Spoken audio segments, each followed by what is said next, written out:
What if I told you that right now, at this very moment, there's an entire town sleeping beneath the surface of Serene Lake, streets that once echoed with children's laughter, churches where generations were married and buried, homes where families celebrated holidays and weathered storms, all frozen in time under hundreds of feet of water. And here's the part that will haunt you. Some of these places were abandoned so quickly that dishes were left on tables, photographs remained on walls, and toys lay scattered in empty yards. This isn't a myth. This isn't folklore. This is the true story of communities deliberately drowned in the name of progress. And what happened to the people who called these places home? Stay with me, because what you're about to hear will change the way you look at every reservoir, every lake, every body of water you encounter. Because beneath their peaceful surfaces might lie the ghost of a world that was sacrificed so that others could thrive. Welcome back to the channel. If you're new here, make sure to hit that subscribe button because we dive deep into forgotten stories that shaped our modern world. Today, we're exploring one of the most haunting aspects of 20th century development, the deliberate flooding of entire communities to create reservoirs. We'll focus on real towns that now lie beneath the water, the people who lost everything, and the eerie remnants that occasionally resurface to remind us of what was sacrificed. This isn't just about infrastructure and engineering. This is about human cost, about communities torn apart, about memories submerged, and about the ghosts that still linger in these flooded valleys. So settle in, because this journey takes us deep beneath the surface. Let me paint you a picture of America in the early 1900s. Cities were exploding in population. Industries were booming. And water, clean, reliable water, became the most precious resource of all. New York City needed water. Boston needed water. Los Angeles needed water. And the solution seemed simple. Build dams, create reservoirs, and pipe that water to where it was needed most. But here's what they didn't advertise in those grand infrastructure plans. Every reservoir requires a sacrifice. Every artificial lake demands a price. And that price was paid by small towns, farming communities, and tight-knit villages that found themselves in the wrong place at the wrong time. Imagine being a farmer in a valley that your family had worked for 5 generations. Your grandfather built the barn with his own hands. Your children attend the same one-room schoolhouse where you learn to read. You know every neighbor by name, every trail through the woods, every swimming hole in the creek. This land isn't just property. It's your entire world, your identity, your legacy. Then one day, government officials arrive with maps and surveys. They explain with clinical efficiency that your valley has been selected as the perfect site for a new reservoir. The decision has already been made. The dam will be built. Your town will be flooded. You have no choice. You have no appeal. You have only the time they give you to pack up your life and leave. This scenario played out dozens of times across America and hundreds of times worldwide. The communities had different names: Enfield, Dana, Prescott, Greenwich in Massachusetts, Judson in North Carolina, Burrinjuck in Australia, Capelcelyn in Wales, but they all shared the same fate. They would be drowned in the name of progress. The process was brutally methodical. First came the surveyors, mapping every structure, every road, every cemetery. Then came the property appraisers, offering compensation that rarely matched the emotional value of what was being taken. Next came the demolition crews, systematically destroying anything that might protrude above the future waterline. Buildings were razed, trees were cut, graves were exhumed and relocated, though not always completely, as we'll discover later. The people were given moving dates, deadlines by which they had to be gone. Some families had lived in these valleys for over 200 years. Now they had months, sometimes just weeks, to dismantle their entire lives and start over somewhere else. Let's zoom in on one of the most famous examples, the creation of the Quabbin Reservoir in Massachusetts. This story encapsulates everything we're talking about: the scope, the tragedy, the lingering presence of what was lost. In 1926, the Massachusetts legislature passed the Swift River Act. The goal was ambitious: create the largest man-made reservoir in the world at that time to supply water to Boston and its surrounding areas. The location chosen was the Swift River Valley, a pastoral region in central Massachusetts dotted with small towns and family farms. For towns were sentenced to death: Enfield, Dana, Prescott, and Greenwich. Together, they were home to about 2,500 people who had built a life in this fertile valley. These weren't just random settlements. They were established communities with histories stretching back to the 1700s. Enfield alone had 34 separate family cemeteries scattered throughout the town. The residents fought back, of course. They petitioned. They protested. They argued that Boston could find water elsewhere, that their communities shouldn't be sacrificed. But they were small towns standing against the needs of a major metropolitan area. The outcome was never really in doubt. The death of these towns was slow and painful. The process took over a decade. First, in 1927, the state began buying properties through eminent domain. Some residents sold willingly, eager to escape the doomed valley. Others held out as long as they could, watching their neighbors leave one by one until they were among the last holdouts in an increasingly empty landscape. By 1938, the demolition was in full swing. Crews moved through the towns like a slow-moving apocalypse. Houses were torn down board by board. The lumber was often sold or repurposed. Your family home might end up as someone else's barn 50 miles away. Historic buildings, some dating back to the Revolutionary War era, were reduced to rubble. The churches were particularly heartbreaking. These weren't just buildings. They were the spiritual centers of communities, where generations had been baptized, married, and eulogized. The Enfield Congregational Church, built in 1846, was demolished and its materials scattered. The organs, the pews, the stained glass windows, all of it dispersed to other churches or destroyed. Then came the cemetery relocations, and this is where things get especially disturbing. The state hired crews to exhume approximately 7,600 bodies from 34 cemeteries. The remains were supposed to be moved to Quabbin Park Cemetery, a new burial ground created specifically for this purpose. But the process was rushed, inadequate, and sometimes carelessly executed. Imagine being hired to dig up graves that had been undisturbed for a century or more. Some caskets had deteriorated completely. Some bodies were little more than bones and fragments. Record-keeping was poor. Many of the oldest graves had no markers at all, or had markers that had eroded beyond reading. Workers did their best, but mistakes were inevitable. Bodies were lost, mixed up, or left behind. There are documented accounts of bones being found years later, when the water levels dropped, proving that not everyone was moved. Some families reported that the wrong remains were delivered to them for reburial. The dead of the Swift River Valley, like the living, were displaced and scattered. On April 28, 1938, the residents held their final farewell. The last church services were conducted in the doomed towns. People walked through the empty streets one last time, saying goodbye to places that held every memory of their lives. Then they left, and the Swift River was dammed.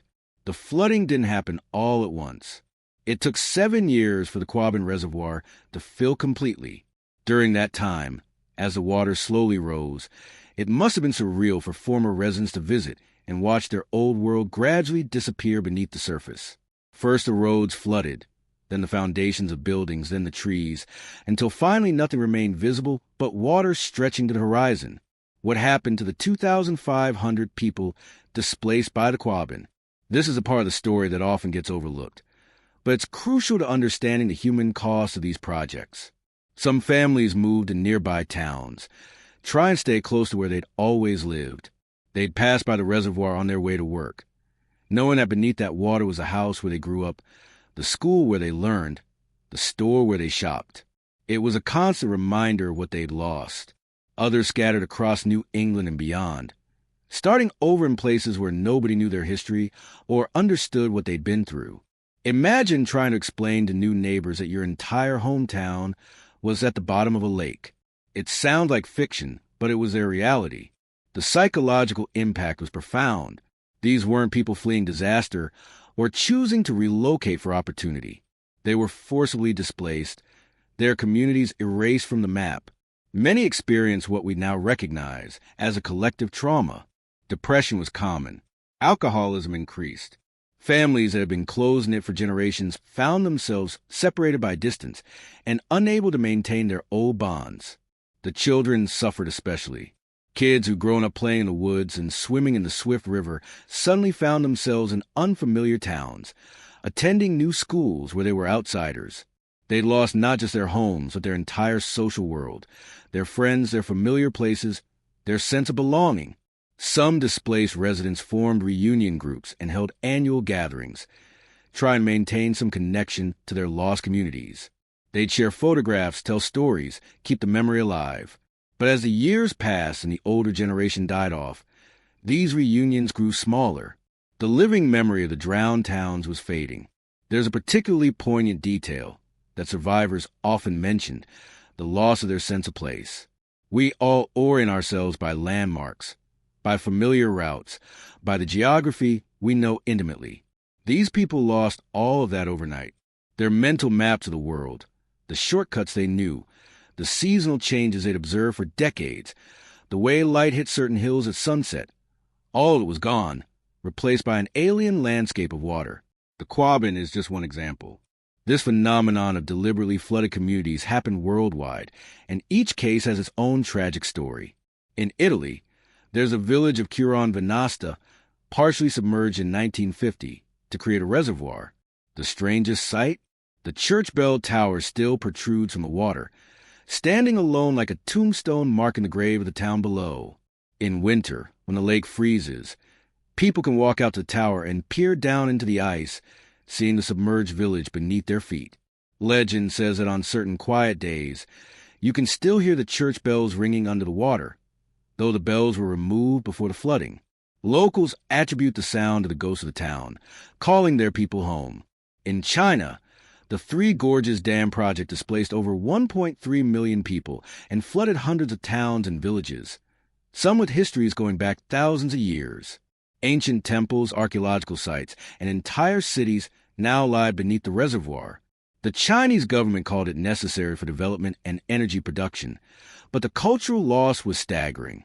Archaeologists raced against time to excavate and document sites before they were submerged, but much was lost forever. Wales has its own drowned village story. Capel-Cellyn, flooded in 1965 to create the Lyn Reservoir to supply water to Liverpool, England. What makes this case particularly bitter is that it happened despite fierce opposition. The Welsh community fought hard against it, but the English Parliament approved the project anyway. All but one of the Welsh MPs voted against it, but they were outnumbered. The drowning of Capel-Cellyn became a symbol of English oppression and Welsh powerlessness, fueling the nationalist movement that continues today. The village was home to Welsh-speaking families, a chapel, a school, a post office, a complete community. On the day of the flooding, one resident painted the Welsh words Cafwch Drywyrin, remember Trywyrin, on a rock. That graffiti has become iconic, maintained and protected as a memorial to what was lost. During droughts, when water levels drop, the ruins of Capel-Cellyn sometimes emerge from the reservoir. People come from all over Wales to walk through the exposed foundations, to see the outlines of the buildings, to touch the stones of walls that once enclosed living rooms where families gathered. It's like visiting a grave that occasionally opens up to reveal the body within. Now we come to the question that haunts everyone who learns about these drowned towns. What's actually down there? What remains beneath the water after all these years? The answer is more than you might think, and it's genuinely eerie. Modern scuba divers who explored these submerged communities report scenes that are simultaneously fascinating and disturbing. The water has preserved far more than anyone expected. In Lake Yucumbene in Australia, which flooded the town of Old Adamnaby in 1957, divers have found stone walls still standing, roads still visible, and even some building foundations intact. The cold water has slowed decomposition, creating an underwater ghost town that looks frozen in time. Trees that were cut down before the flooding left stumps that now create an underwater forest. Divers navigate between these petrified trunks, which have been stripped of bark and bleached white by decades underwater, creating an alien landscape that looks more like something from another planet than from Earth. Roads can still be followed underwater, their paths marked by the different texture of the packed dirt or gravel. Imagine diving along a street where people once walked to church, drove to the general store, where children ran and played. Now it's silent except for the sound of your breathing apparatus, and the only traffic is fish swimming through what used to be someone's front yard. Foundations and basements are often remarkably intact. Stone walls that were built to last have lasted, even underwater. Divers report finding staircases leading down into flooded cellars, door frames still standing with nothing around them, fireplaces standing alone where houses once stood. But here's where it gets really unsettling. Personal items remain. Divers have found bottles, tools, pieces of machinery, and even fragments of household items that were left behind or lost during the hasty evacuations. Each object is a tiny time capsule, a connection to the people who once lived there. And then there are the cemeteries. Remember how I mentioned that not all bodies were successfully relocated? During severe droughts, when water levels dropped dramatically, caskets and bones have been known to surface. In the Quabbin, there are documented instances of hikers finding human remains along the exposed shoreline during low water years. Each discovery leads to the disturbing question: who is this, and why weren't they moved? Some local historians believe that dozens, possibly hundreds, of bodies remain beneath the Quabbin, either because they were missed during the relocation process or because their graves were unknown. The old cemetery maps were incomplete, and many of the poorest residents were buried in unmarked graves that the relocation crews simply never found. There are also the persistent rumors, never officially confirmed but widely believed, that some residents who died during the demolition period were secretly buried in their own basements rather than in official cemeteries, and that these bodies were never found or relocated. Whether this is true or urban legend, it speaks to the chaos and trauma of that period. You knew we'd get here eventually, the ghost stories. And honestly, whether you believe in the supernatural or not, there's something undeniably haunting about these drowned towns. Locals around the Quabbin Reservoir report strange phenomena. Unexplained lights seen floating above the water at night. Sounds, voices, music, church bells emanating from the lake on calm evenings. Fishermen have reported seeing what look like buildings or structures just beneath the surface, only to have them vanish when approached. One particularly persistent story involves a woman in old-fashioned clothing seen walking along the shoreline at dusk, looking out over the water. Witnesses say she appears solid and real until you get close, then she fades away. The legend claims she's searching for a home, unable to accept that it's gone forever. Are these stories true? Are they exaggerations?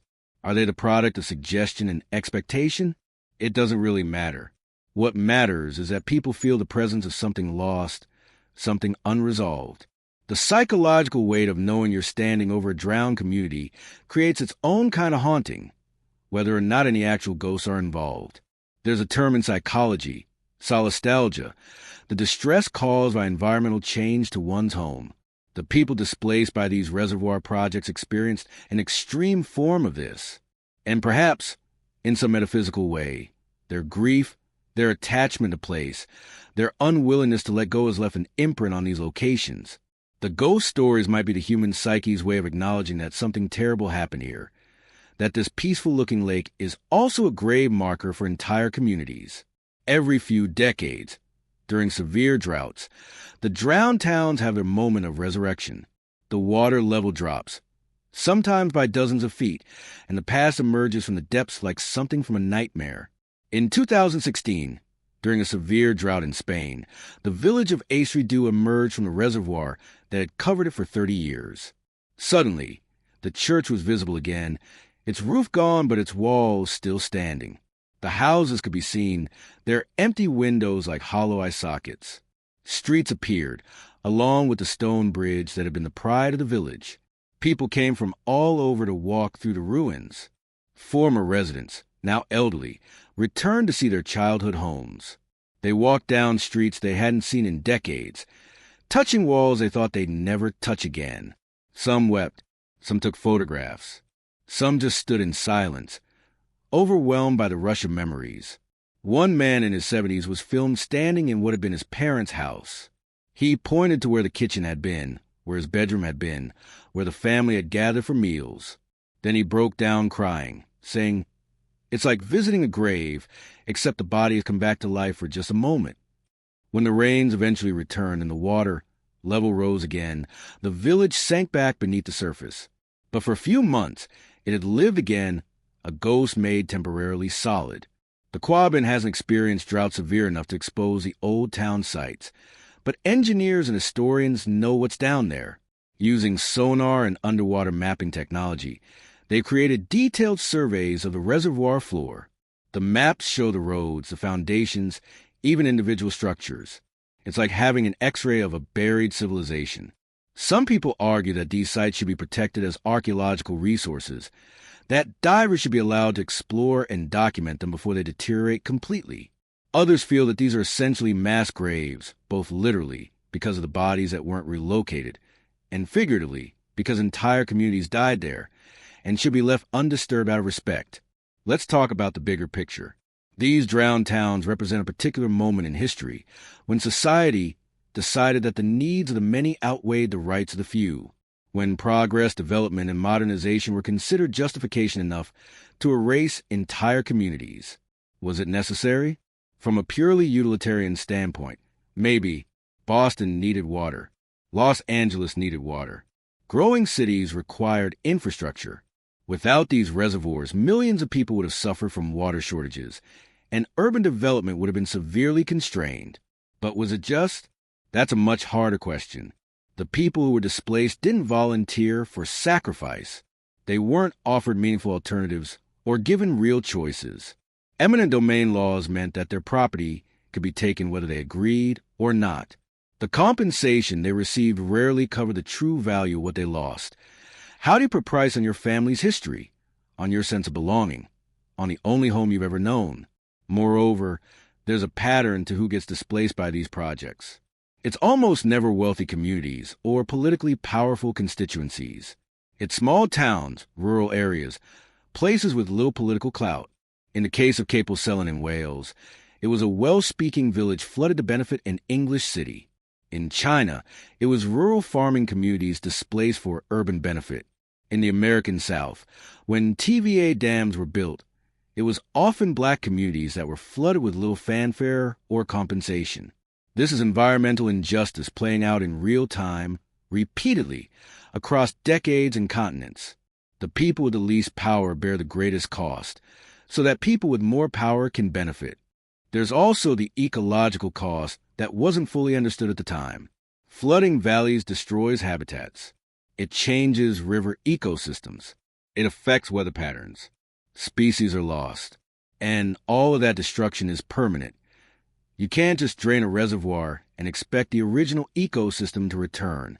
What was destroyed is gone forever. If these projects were proposed today, would they be approved? Probably not, at least not in the same way. Modern environmental laws, cultural heritage protections, and human rights frameworks would make the process much more complicated. There would be years of environmental impact studies, community consultations, and legal challenges. The projects might still happen, but they'd happen differently. But back then, in the era of aggressive development and modernization, there were few protections for either the environment or for small communities in the path of progress. The attitude was, this is necessary, this is happening, deal with it. What do we owe to these drowned communities? What responsibility do we have to remember what was sacrificed? Various groups and individuals have taken up the cause of preservation through memory. The Swift River Valley Historical Society maintains archives, photographs, maps, and oral histories from the 4 drowned towns. They give presentations, publish books, and work to keep the memory alive. There are museums dedicated to these lost communities. The Quabbin Visitor Center has exhibits about the towns that were flooded. In Wales, there's a memorial to Capel with photographs and personal stories from residents. Former residents and their descendants organize reunions, though as the years pass, these gatherings grow smaller. The last person who actually lived in one of the Quabbin towns died in the early 2000s. Now all that remains are the children of those residents, and they're aging too. Soon there will be no living memory at all, only recorded history. There's something profound about that transition, the moment when living memory becomes history, when there's no one left who can say, I remember, only people who can say, I was told. The story becomes less immediate, less visceral, more abstract. Some people argue that we should create permanent memorials at these sites. Perhaps a monument on the shore of the Quabbin listing the names of all the residents who were displaced, or markers showing where the town centers used to be before they were flooded. Others believe the best memorial is ensuring that this kind of thing never happens again, that we learn from these mistakes and establish protections so that communities can't be so easily erased in the name of progress. Here's an interesting twist. Not all of these drowned communities stayed dead. The town of Enfield, Massachusetts, was destroyed to create the Quabbin Reservoir. But the people of Enfield, Connecticut, yes, there was another Enfield nearby, refused to let the name die. They embraced the refugees from a flooded town, helped them resettle, and effectively absorbed the identity of the lost community. Today, there's an Enfield Historical Society that preserves the history of both Enfields, the one that still exists and the one that lies beneath the water. They maintain records, photographs, and artifacts from the drowned town, ensuring that at least the memory survives. Some former residents took pieces of their towns with them when they left. Mantles from fireplaces, doorknobs, bricks, small, tangible objects that they could hold and say, "This was real. This existed." These items have been passed down through generations, and some have ended up in museums or historical societies. There's even been discussion of creating a virtual reality reconstruction of the drowned towns. Using historical photographs, maps, and oral histories, developers could create a digital world where you could walk down the streets of Enfield or Dana as they existed in 1937. You could see the buildings, visit the churches, experience the layout of the towns. It would be a form of digital resurrection, allowing future generations to visit these places that no longer physically exist. So what does all of this mean? What should we take away from the story of these drowned communities? First, it's a reminder that the world we see around us is built on layers of previous worlds, and sometimes those previous worlds were deliberately destroyed to create what we have now. Every time you turn on a tap and clean water flows out, somewhere, someone sacrificed something to make that possible. That doesn't mean we should feel guilty for using water, but perhaps we should feel grateful and mindful of what it cost. Second, it's a story about the tension between individual rights and collective needs. Should a small community of 2,500 people stand in the way of water for 1 million people? It's not an easy question, and maybe there's no perfect answer. But at minimum, those 2,500 people deserve respect, fair compensation, and acknowledgement of their loss. They deserve to be treated as more than just obstacles to progress. Third, it's a meditation on memory and loss. Places shape us. Communities define us. When we lose them, we lose part of ourselves. The people displaced by these reservoir projects carry that loss for the rest of their lives. Their descendants carry it still. And perhaps we all carry it in some small way as a collective scar in our cultural memory. Finally, it's a ghost story, but not in the traditional sense. These drowned towns haunt us not because of supernatural phenomena, but because they represent unfulfilled promises, unresolved grief, and the uncomfortable truth that sometimes progress requires sacrifice, and not everyone gets a choice about whether they'll be the one sacrificed. The next time you're near a reservoir, take a moment to think about what might be beneath the surface. Is it just water covering rock and dirt? Or is it water covering streets and homes, churches and schools, memories and dreams? Is it just a body of water? Or is it also a monument to communities that no longer exist except in photographs and fading memories? These towns may be drowned, but they're not forgotten. Not yet. And as long as we keep telling their stories, as long as we remember that there was something there before the water came, they remain alive in some small way. The Quabbin Reservoir provides 412 million gallons of water per day to 2.5 million people in Massachusetts. That's the benefit.